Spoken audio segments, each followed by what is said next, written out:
This is Spartan 117. Anyone hear me? Over. Isolate that signal. Master Chief, you mind telling me what you're doing on that ship?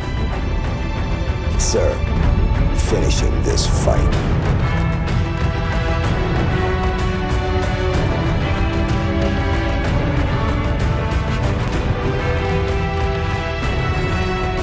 Welcome back to Finish the Fight, a Halo podcast. I am your host, Jesse Reiners. And I'm your host, Alex Kendall. And we had just got done watching the new Halo Infinite trailer. We watched it about 2 or 3 times before we decided to start rolling. And basically, this is just going to be our reaction to it, along with kind of predictions as to what's going on within the Halo universe itself. Yeah, so we wanted to start this off. So we watched the entire Microsoft conference, and Xbox conference. We wanted to kind of hit you with some notes to start. If you didn't see it, just some things that are big games that are going to be impactful for the Xbox community itself, as well as the limited kind of things they gave us within the new console, within Project Scarlet, as well as some other peripherals. Yeah. So it started with just a lot of trailers. We got like what they said, 60 total. So 60 newer IP stuff. Their big push, as we saw, was Xbox Game Pass, which is now Game Pass Ultimate, I believe. So there's going to be one for PC,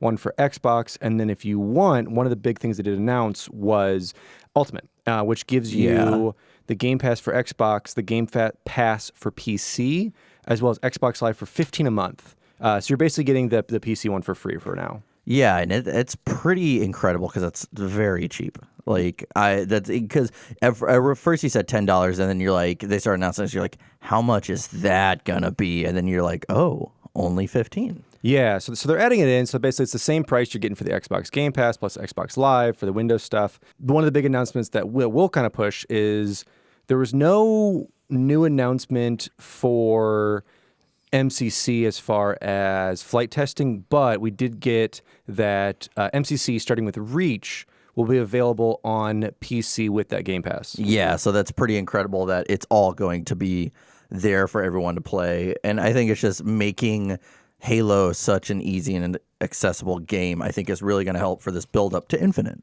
Yeah. So what were some titles that stuck out to you that you want to talk about before we get into Infinite? Yeah, so some that were like an oldie but a goodie that's been coming back that finally has a quote-unquote, we'll see if it stays, official release date, was introduced by none other than Keanu Reeves. So I'm talking about Cyberpunk 2077 is going to have Keanu in it, which is fantastic. Very interesting because to see him at the very end. Yeah, and so like, you definitely have that Matrixy cyberness to it, so it's a pretty cool character for him. Can we talk about how just Keanu was very awkward talking about the game? It's kind of like he woke up from a nap and like kind of didn't prep, and like he like is just kind of ad-libbing. He kept just saying Cyberpunk anytime it would get slow. Yeah, and people just be like, sweet. So we got a new game, or just a new trailer itself, not gameplay trailer, but a new trailer introducing some new characters, which is really cool. You see a lot more of those like cybernetic enhancements. The guy with the knife arms and whatnot. So a lot of cool stuff with that. So the official release date for that is April 16th, 2020. It's pretty crazy. Yeah, so that's going to come around real quick. We had new Gears. New Gears. So with Gears 5, got more to gameplay, had a really interesting Billie Eilish trailer. A very slowed down Billie Eilish trailer. Yeah. And so we're kind of seeing like who's going to kind of be in it. We got introduction to some characters we may have seen, some new stuff that you may have not. And so they're going to have Horde mode again. And the biggest thing that they introduced was... It was escape mode, right? Yeah, it's escape mode. And so basically escape mode is you make your way, or you basically get transplanted into a hive, and you lay down from the trail, look like this little gas bomb that basically causes the hive, and I think any living being that's there to kind of rupture. Yeah, and they explode. And it looked pretty cool. As I said, I've never played Gears. As we were watching this, Alex was like, we're going to get you into Gears to build up for this. And it's coming out in September. Yep. So that's pretty cool to see like something that's been building up for a while. Personally, for me, man, I thought that Blair Witch trailer was, and I loved that first one. It terrified me as a child. So like, and what I saw, because like there was that person standing in the corner. I was like, man, this is kind of like Blair Witch. And then it showed the thing, and I was like, it is Blair Witch. Like, holy shit. Yeah, that's awesome.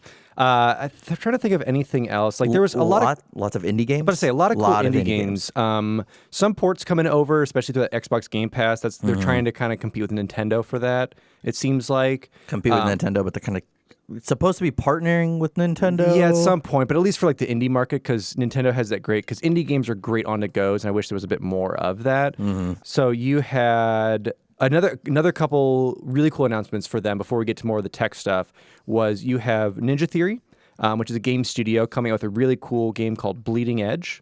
That looked interesting. Yeah, it was kind of a super weird, odd game. It's a 4v4, shoot 'em up, beat 'em up, kind of Overwatchy TF2 feel. It looks like a combination of Overwatch and Borderlands. Yeah. It looks like that exact marriage. Yeah, it's got that cell shade going on. It's really cool. So Xbox Game Studios acquired Ninja Theory. They've also acquired Double Fine. So I'm not familiar with that studio, but that's just me. So Jesse misses out. So hits. So Jesse's not cultured.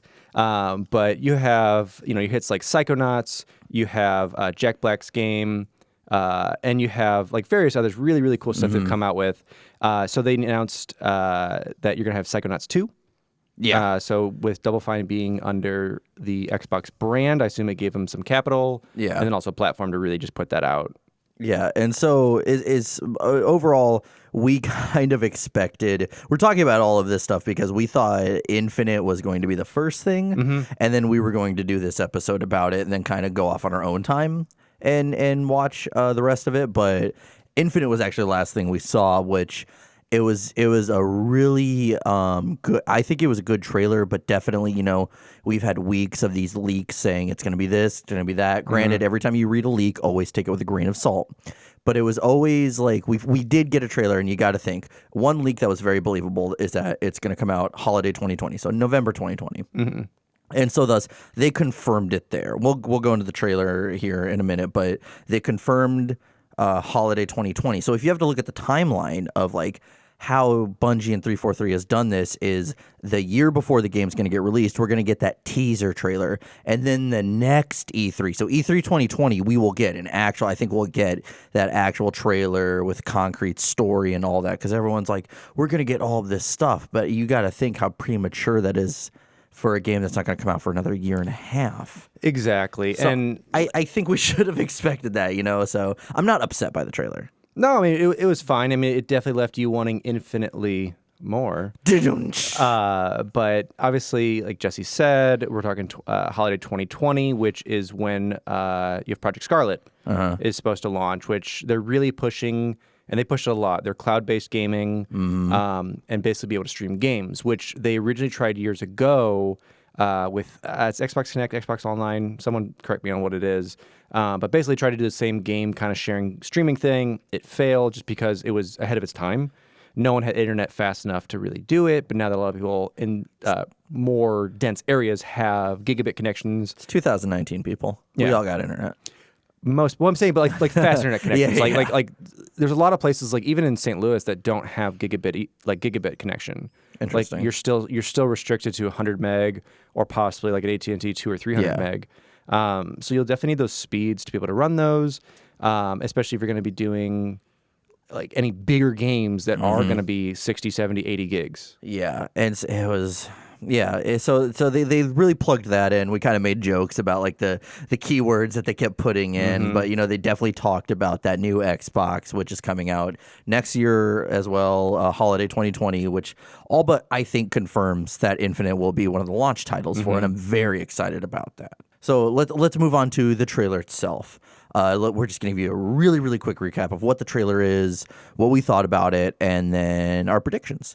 So basically it starts with this pilot in a Pelican, and it's starting to break down, and he goes to fix something at the top and like falls off the ledge and just like lands on the ground. Yeah, it's like a very melodramatic, like it's if you guys have seen the newest Avengers, it's kind of like Tony Stark kind of like sitting in his ship, like just kind of waiting the time away, and you kind of tell that he's got like a kind of a bushy beard for a UNSC pilot. Well, at first he had a goatee, and then it shows like the next scene he has a beard and his hair's longer because you see him watching a hologram of his wife talking to his child. Yeah, and so you have this really cool just like aesthetic that's going on, like and it doesn't give you really anything to start. I mean, it almost felt just like any stereotypical kind of space battle game. Yeah.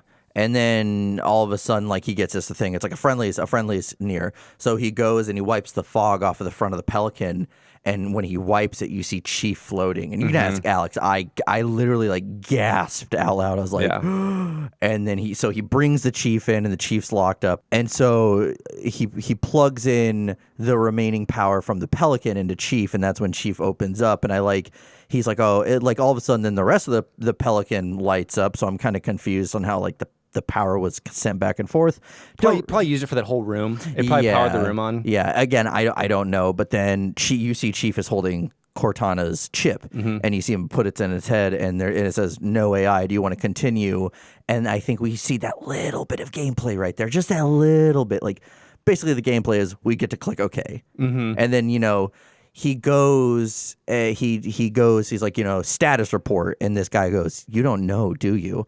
And all of a sudden, he shows them they're outside of this ring is kind of destroyed, but it still looks active. And he says, "We lost." And he's like, "We lost everyone." And so at that point, you're like, what happened? Where are we? Like, at what point since 5 are we? Another thing to note, Chief's armor is different, but very reminiscent of Halo 2 and 3 armor. It looks like just kind of bulkier. And something I like you noted is that whenever Chief is brought into the Pelican, he's like locked up, and the guy like lets him go off this crane, and him dropping like 3 inches shakes the whole Pelican. And yeah, they actually put weight to his armor, which even looking at older stuff, I don't think they ever really did. Yeah, because I mean, granted, Spartans are supposed to be light on their feet and whatnot, can be, quiet as a mouse. But this is just, here's the whole 1,000, 12,000 pounds. I can't remember off the top of my head. Someone's going to yell at us for it. And they just drop it like 2 or 3 inches. The whole thing shakes.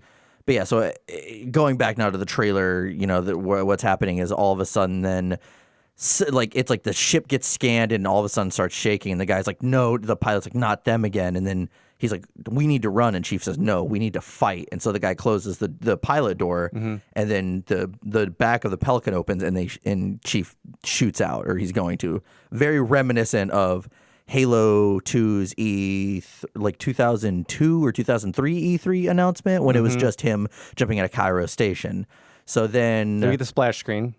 Yeah, and then all of a sudden it goes back, and this is where we see something that's almost like the end of Assault on the Control Room, correct? Or is it the Silent Cartographer? No, it's Assault on the Control Room. It's Assault on the Control Room. Yeah, and you see Chief walking up, and it's almost like it looks almost like a reskin from Halo Combat Evolved, and you hear Cortana say, she explains why she picked him, and you see him, he's walking towards this like kind of ball that's talking, and he starts to take a chip out of his head, and she's like, I picked you because I knew we'd work well together, and we did, or we do. And then now it's just all these questions of like, what?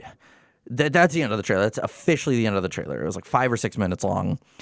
And so now you're just full of questions. Like, I think this no-name pilot, because even the subtitles we had on just said pilot. So he's no-named right now. But I think he'll play a kind of a bigger part. But now there's a lot of things we want to know. Like, why is Chief in his new armor? What happened with this Halo ring? Why is Cortana talking to him? Did he help her somehow? Just all these things. And so overall, like, let me ask you, like, what did you think of this trailer? I thought it was good. I thought narratively, I mean, it gave you enough to be interested. Like you said, like for hardcore fans, like noting these little things that Chief has, noting his heads-up display that pops up, just reading those little tidbits, is really cool. And it really does give the audience something to think about. My biggest thing is that for those who were more like, hey, I want to get a little bit more, like what's actually going to be in this? What are like the meat and potatoes of it? You didn't get it. Yeah. But, and we, again, if we were really get everything, wouldn't it suck if we were to get a story trailer, gameplay, how it would look, and then it's like, okay, see you in a year and a half. Yeah, but I mean, that's still a lot of ET3 stuff that does happen. Yeah, true. I in retrospect, because the second, like you and I at first were kind of like, that was it? But then when we rewatched it, and I thought, okay, this is how they do it. We just got and people got to realize the Infinite trailer last year was more of a game engine trailer, which they even said this is a trailer just for the engine. but we're gonna give you some Infinite highlights. And so I know there's no way in hell like next year we are not gonna get a story trailer, or we might even get more until then. Like you never know. We have it now a full year until we could potentially get more. Yeah, I mean, and with Xbox having Mixer and other things like that, where they can have their own platform to kind of push any live content they want, like inside Xbox and all these other things, like you may see something come out. You may have like a mini Microsoft conference, or just some more launch stuff for it. But I don't foresee really any big announcements until next year. Yeah, something I want to note as well was the music that was going on. It was clearly that classic Halo music, and they were using some older tracks that you hear from CE and 3, but they had that modern twist. It's like, oh, the note went this way instead of this way, like. And it made me feel very emotional because it was like that nostalgia all of a sudden. And I'm glad to hear that, like, you're starting to get, like, they're really wanting to push it back. And so we see this trailer with these upgraded graphics, but you can kind of see the layout of the Pelican. It's like, okay, this looks good. You have Chief that's looking more like he looks, the closest I can compare him to is how he looks in Halo Legends. I think it's the package. It's the very last one. It's the more computer animation one where they have to go save Halsey. Yeah. That is as similar as he looks, or how he looked into Forward Unto Dawn. But again, that music is where I think was icing on the cake, where it really just kind of brought it all together. And, overall, I think it was a good trailer. I definitely bought into the leaks. I was like, man, there's some credible leakers here. There's no way you're not going to see all this stuff. And we really didn't see it. The only thing that was confirmed was holiday 2020. Yeah. And I guess going on from there, now that you guys kind of got a little tidbit of that, Jesse, what would you say is kind of your speculation from the trailer and from any other knowledge we've gotten so far on just an idea on story, an idea on a little bit of gameplay? I mean, what would you think? I think that maybe I think that they're trying to mess with us a little with the trailer. This idea that did Chief help Cortana activate these rings? Clearly, a ring was activated. It said, we lost everyone.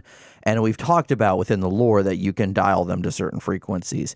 Did she wipe out a lot of humanity? Did she wipe out the elites? Not the grunts. She's working with the grunts now. That's in the lore. But like, who got killed in this process? Where is everyone?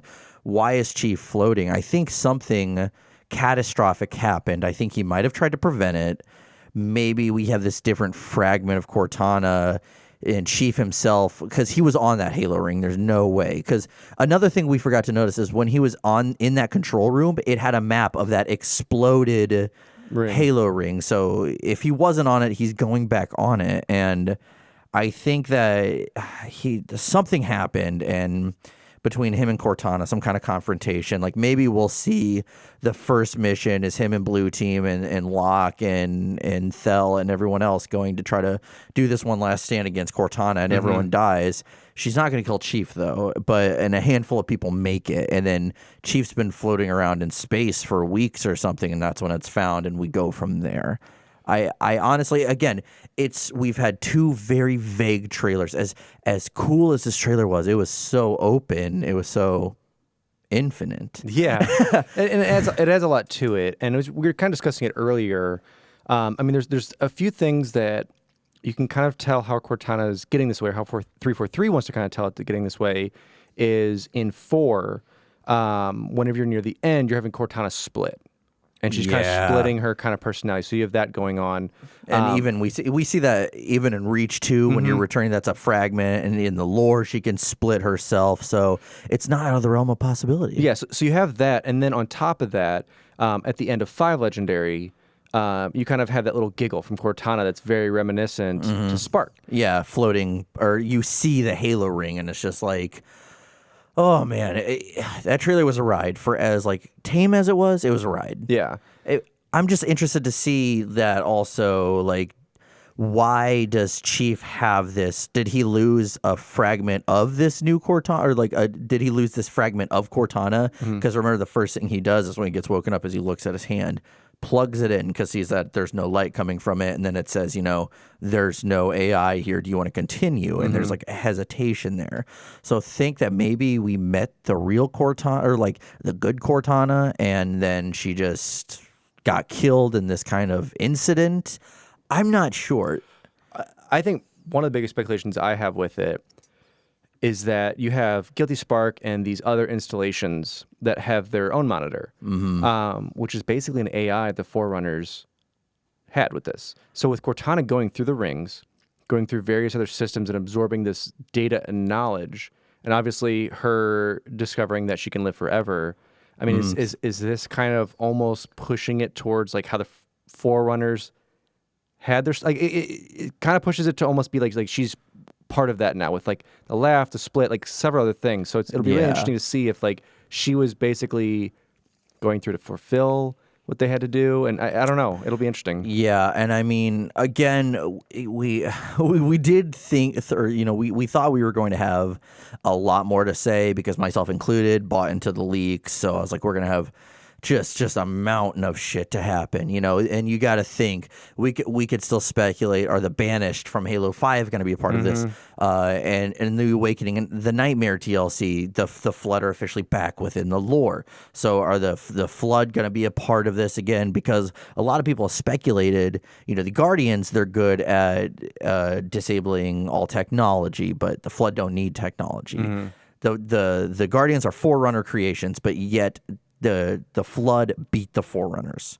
So it's one of those things. The only thing that they can truly take out Cortana is the Flood. And I know some people are like, well, they're going to work with the Flood. Like, they did that once and got screwed over in Halo 3. I think at least Master Chief would learn from his mistakes. I could be wrong, but I'd like to think so.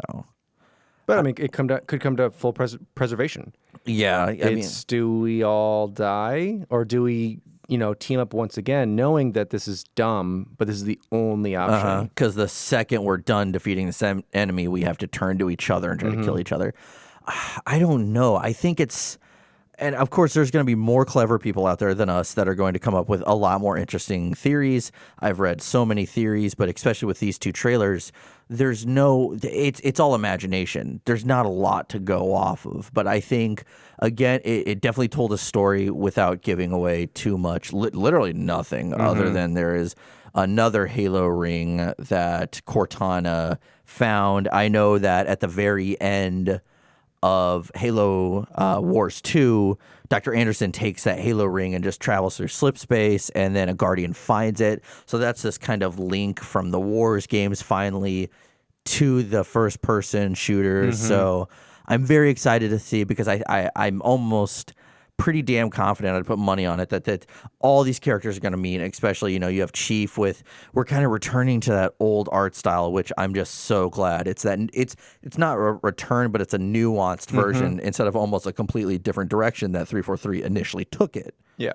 So I don't know. Overall, what are some of your just little predictions here and there? Well, kind of what I brought up earlier is like the bit of kind of that humanity. I mean, on a surface level, if they're trying to do kind of surface level fanfare, it's that the rings were activated. This one might have malfunctioned, whether it be through Cortana herself breaking that ring and make sure Chief lives, or for some reason that happening. And obviously that's going to be our jumping off point, is when, if the game stays where it is, you meet Pilot, you jump, you do basically Halo CE over again. Yeah, that's the thing. As very specific as it was this a taste of the campaign, or was this just kind of another trailer that they just showed? I think it really was, because how it played, because at one point it shows Chief walking away and unplugging himself from being plugged into the Pelican, and it seemed like you were getting ready to go into a first-person mode. Yeah. So I really think that this was a very small taste. I think there will be a little more. Like, I guarantee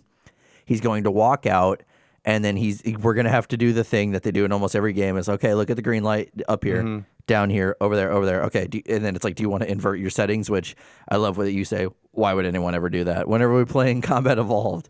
So it's definitely, it was really cool to see. I'm so excited. I'm glad we finally got something confirmed. Holiday 2020. There's no way in hell they would be able to push that back. That would be 4 or 5 years of no Halo, like a Master Chief game. They're given so much time. I think Microsoft saw just the awful reaction to 5 that they're like, do what you need to do to save this franchise, because by all means there was a lot of moving parts that led to the direction that Halo 5 went down. So, and we'll, of course, whenever we do that episode eventually, we'll talk about it, but I think time and time again Microsoft butts their heads in and they make their decisions. We'll talk about that with Halo 2 here within a few weeks, and so it can ruin things, and putting a deadline on there, it throws a wrench into the works. And I think finally 343 has their freedom and truly just saying, do whatever you need to do. And I think that's what we're going to get. We're going to get the result of 343 doing what they need to do to save the franchise. Yep. And so, yeah, and it makes me wonder, like what kind of books are we going to be getting that are going to give us more insight into this? What comics are we going to get? Is this going to link to the TV show? We'll talk a little bit about that the next episode, but all these other different forms of media that Halo always, or that 343 always releases in order to give us some more insight. I know that Halo 5, there was a list of like, I want to say 9 things you had to read in order to understand what was going on, which I think that's a little ridiculous. They might dial it back, but I think they'll do what Bungie did, which was give us this kind of playful mix of, you don't have to read any of this, but you'll understand little things here and there if you do, because we've talked about that before, and I think we both the hardcore lore fans and then just the casual fans can both overall agree, they'll have fun just doing either or. It doesn't matter. Yeah.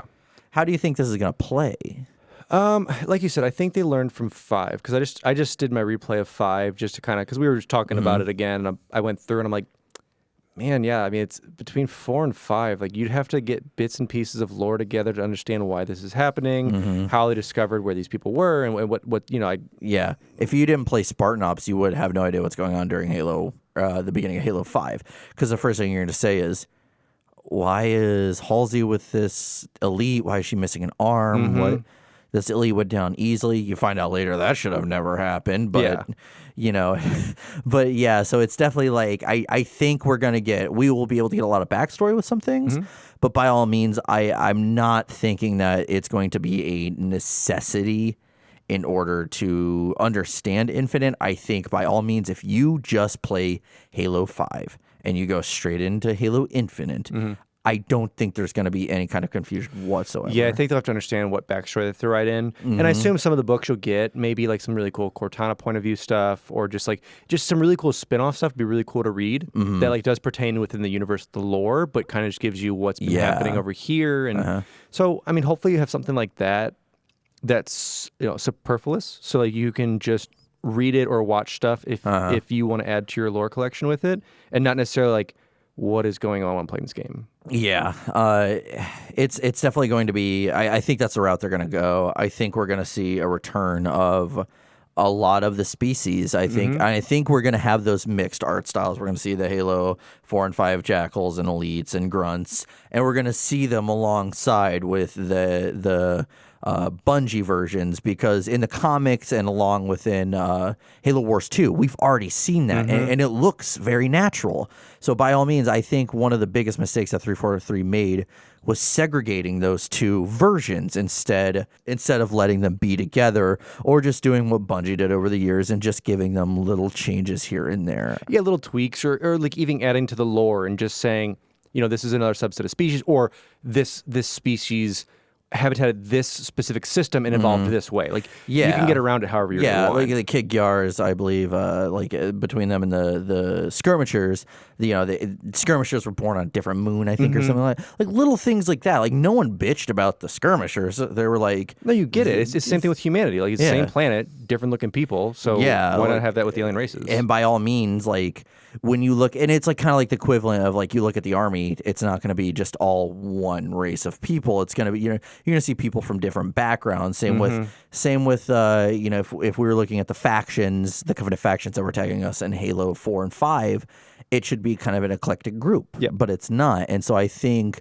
343 is going to say, all right, you know what, let's bring them all together. Let's bring back the drones. Let's bring back the brutes. Let's bring back skirmishers. I think it's still, I can't remember off the top of my head. I know at one point they were supposed to be extinct, but now they're endangered. I can't remember off the top of my head. Let's bring back engineers. Let's throw everything at the wall, because I think 343 can literally throw everything at the wall and it'll all stick for the most part.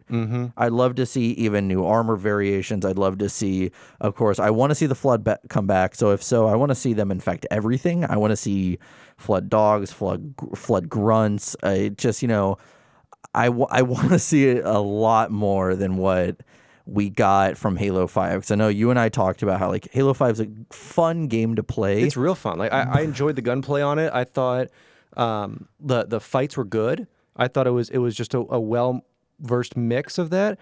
Now, it is easy mode, because you can just run in, get knocked down. You're like, hey, guys, need to pick up. Yeah. Which I kind of like if you're doing a casual playthrough, where I can just be like messing around with new weapons, or like just like, hey, I want to try this strategy. And I thought that was neat. But yeah, as far as story and things go. Yeah, because what you said is you texted me and you're like, yeah, I remember this game being easy, or like not easy. I remember this game being fun. You're like, I also remember being confused and not really get what's happening right now. And like, I was like, yeah, like there's not a general consensus saying people kind of understood the motives, you know? And so I think this game will, again, be different. I know a lot of this is just saying it's going to be 343 learning from their mistakes. But from 4 to 5, they did fix some things that people did not like by any means. But I also think, like, with the Covenant stuff themselves, they changed so differently from 4 to 5. And I think we're going to see it. It was like, it just looked silly. It looked too alien. Like, the thing I like about the Covenant weaponry and their vehicles and all that is it seems alien enough. I don't know if that makes sense. Like, not so out of the realm of possibility, but then when you see a Phantom in Halo 5, you're like, what is this? You see a ghost, you're like, what the fuck? And then you see a tank. Hell, they even changed the UNSC stuff too. You're just like, none of this makes sense. The Warhog has stayed strong. They've really left the Warhog alone. And I get a little bit of both sides of it. Like, yeah, they're in a mining colony and kind of using what they had, and it's a whole different section of stuff. Yeah. I get the idea that's kind of going with that, but you're right. Like, you don't have to do a full redesign each time. Like, you can improve upon it, and obviously with the factions, you're obviously going to have different machinery that's going to be within a Wraith tank style, but it was too big of a change. Yeah, it was almost like a complete departure from what the vehicle actually was. Yeah. But yeah, so overall, this was our kind of like, we just got done watching these trailers, so we thought, let's record this episode. And just kind of a shorter thing to fill you in on our thoughts. If you guys want more stuff like this, please let us know. We've got some positive feedback about our surviving a flood infection episode, which is good. I know some people already said they would love more episodes like that. So if you want kind of these shorter episodes as well of us breaking down some news, trailers, anything like that, stuff that we learn, kind of our predictions and whatnot, let us know, because it was pretty fun watching this. And again, I think I had to hold back some of my excitement, but I had to end up audibly gasp when I saw Chief floating. I just thought that was such a cool, unexpected thing, like, even though you should have expected it. But I think the trailer was great. I'm excited for the future of 343 and Halo. Yeah, and we'll be letting you guys know. We're going to be doing a community Halo 2 night. We'll probably be doing a few of them as we go forward, depending on how they go. Basically to help us prepare for it and see how bad we are. Yeah, which is pretty much it. Our next episodes will be, or we'll be doing First Strike. So we got one more book. One more book, and then Halo 2. And Halo 2, I know the games are going to be the fun ones because there's so much information, but I've been texting Alex for weeks about this episode. The notes are almost completely compiled, other than we're going to be doing some online games along with a campaign run through with each other, and it's going to be so damn fun. Yeah, so we're excited. Like I said, we'll let you guys know, and I'm really glad that you guys are listening to us. Yeah, we've been getting some good feedback lately, some great feedback, and we're glad that we're building this listenership and having people, share their thoughts with, some of our episodes, our opinions as well, because that's what we want to do. We want to have these discussions, and we want to hear from you. We want to hear, did you like the Infinite trailer? Did you not like the Infinite trailer? Do you felt you were let down? What are your predictions? Because that's the most important part. everyone has an idea about this. So overall, let us know on social, whether it's Twitter, Instagram, Facebook, anything like that. What are your predictions? Because it's still so open right now that nothing's out of the realm of possibility, really. And with that, we wrap it up. And I am your host, Alex Kendall. And I'm your host, Jesse Reiners. And thank you for tuning in to Finish the Fight, a Halo podcast. Halo. It's finished. No, I think we're just getting started.